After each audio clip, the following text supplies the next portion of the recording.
Bonsoir Mélissa Bell, vous êtes la correspondante de la chaîne américaine à Paris de CNN. Merci d'être avec nous. Hervé Gattegno, éditorialiste politique à BFM TV, directeur de la rédaction du JDD. Cécile Cornudet, éditorialiste politique aux Échos. Nous attendons Paolo Levi, notre ami et journaliste correspondant à Paris de l'agence de presse italienne ANSA.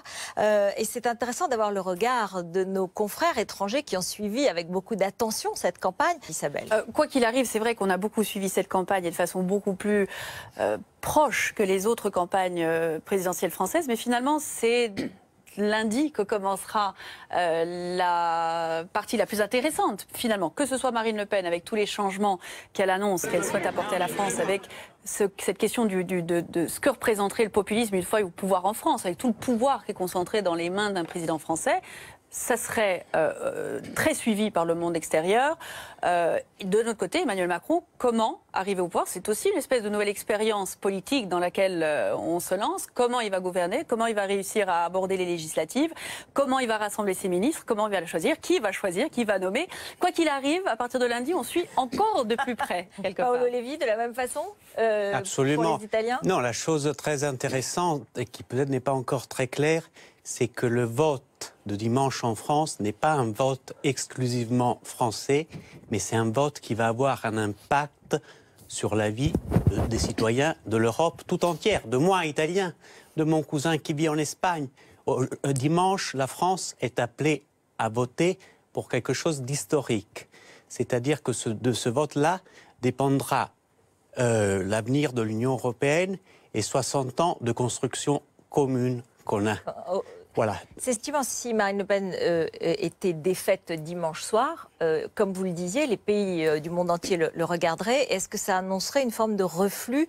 Je disais à Nicolas Dupont-Aignan que les sondages sur le Brexit avaient changé. Il y a une majorité d'Anglais très légère, il faut être très clair, mais où il y a 45% d'Anglais qui sont contre le Brexit désormais.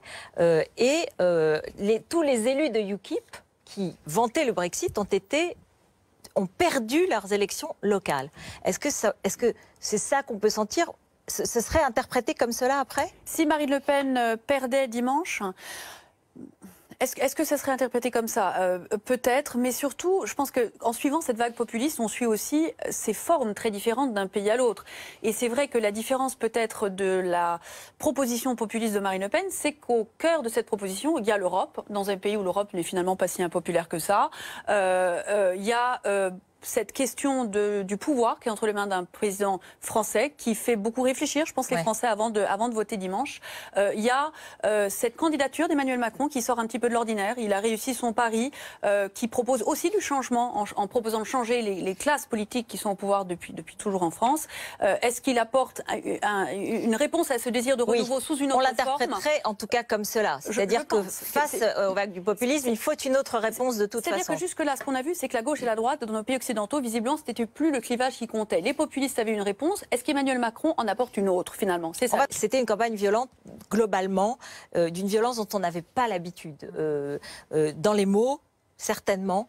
Dans les actes des uns, des autres, peut-être que, je dirais, aux États-Unis, votre campagne était aussi sur ce ton-là, la dernière. Mais elle était aussi plus brutale, plus amère que les campagnes précédentes, puisque, par définition, et c'est un petit peu la même chose là où les campagnes se rejoignent, c'est que les anciennes divisions entre gauche et droite, où finalement on avait des partis qu'on connaissait à peu près, avec des élites qu'on connaissait à peu près, qui se partageaient le pouvoir, qui prenaient un peu la relève l'un après l'autre, ça c'est fini. On a maintenant une Marine Le Pen qui joue finalement le combat de toute une vie dans cette campagne, donc forcément avec beaucoup de passion, avec peut-être des erreurs qui en résultent. Lui aussi, cette aventure politique improbable, c'était aussi un sacré pari perso pour lui. Et donc l'un et l'autre jouent finalement beaucoup plus que les fortunes d'un parti où la chose pourrait se reconstruire après. Et l'image d'Emmanuel Macron a changé pendant cette campagne. C'est-à-dire qu'elle a réussi aussi à en faire à certains moments plus le banquier que le renouveau, puisque lui essayait d'être le réformateur. Et dans cette campagne, la violence des mots, la violence des images a été importante. Et de ce point de vue-là, il n'a pas toujours réussi à contrecarrer ces arguments. Écoutez, c'est inexplicable. Moi, j'ai suivi toute l'épopée de Marine Le Pen depuis le congrès de Tours en 2011. Elle a fait un travail énorme pour dédiaboliser ce parti. vraiment, et avec une certaine efficacité, c'est-à-dire qu'on était tous bouche bée par rapport à l'efficacité de ce travail. On l'a vu dans les élections intermédiaires, aux régionales, aux européennes. Et après, maintenant, dans cette dernière semaine, l'inexplicable s'est produit. C'est-à-dire que cette dame qui avait acquis vraiment une maîtrise et qui était vraiment très très forte et avait passé le message que c'était pas qu'elle avait tué Le Pen, Marine avait tué Le Pen, à un certain moment, elle s'est lancée dans un langage, dans une posture complètement différente par rapport à tout le travail qu'elle avait fait pendant les derniers 6 ans. Donc, c'est comme si elle a voulu quelque part, je ne sais pas, se suicider politiquement quelque part. Comme si à un certain moment, on l'a vu très très bien dans le débat, à la fin du débat, peut-être ça n'a pas été assez mis en évidence. Elle dit, peut-être que quelqu'un me considère ringarde. C'est comme si dans un flux de conscience, elle jetait l'éponge et en ce moment-là, elle disait « Ok, lui c'est le président et moi je me rabats sur mon rôle éternel d'opposant. » C'est-à-dire qu'on peut évidemment Mais c'est fou d'un point de vue stratégique, à la fin, dernier mot, face aux électeurs, dans le débat plus important d'une vie, tu dis je suis ringarde.